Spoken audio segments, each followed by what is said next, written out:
friends, welcome to Monday's lesson. Almost said Sunday, but it's Monday. Welcome to Monday's study today. Light in a dark world. Light in a dark world. My name is Dwain. Click on the links around these videos to be blessed. Let's get into the word.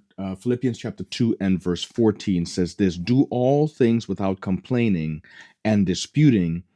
Verse 15, that you may be blameless and harmless, children of God, without fault in the world, right? Without fault in the midst of a crooked and perverse generation, among whom you shine as lights in the world, holding fast the word of life, so that I may rejoice in the day of Christ, that I have not run in vain or labored in vain. In Philippians chapter 2 and verse 14, Paul urges the church to do all things without complaining and disputing. Unity, right? He's been talking about unity, Philippians chapter 2, verses 1 to 5. And then the amazing example of obedience and unity we see in Jesus Christ himself. He challenges the church to be unified and not to be pulled aside by all the disputes and things happening in the world and in the church.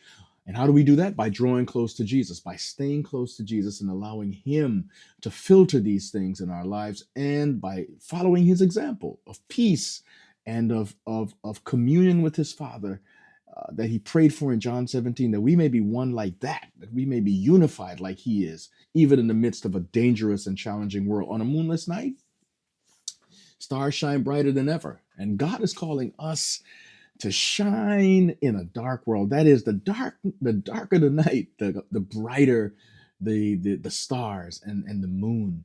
And in this dark world in which we are living, where people are doing dark things and people are acting in ways that are not becoming of God, we should be able to shine. But shining is not just something that happens automatically. Paul says that we are to be blameless, which means faultless and without reproach. That it means we're not doing stuff that brings reproach on the name of God. Blameless in character, similar to what God said of Job. Here's a man who is absolutely blameless in all the land, right?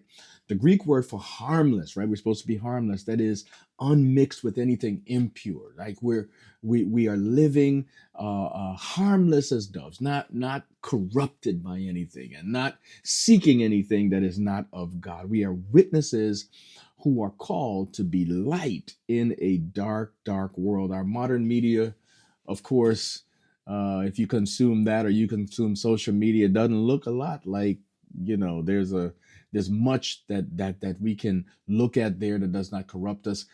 Do what David did in Psalm chapter, where is it? Psalm 16.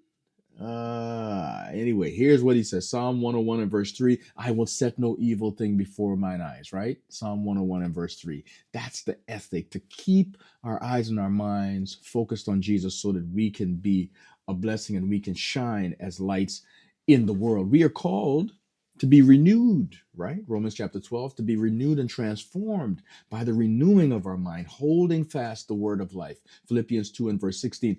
And our choices will say whether we have run in vain or not, right? If we are faithful, if we are harmless, right? If we are pure, if we are folks who are faultless, that is, we are living in a way that is blameless, our choices will tell the world that there is something different about us, and we will shine.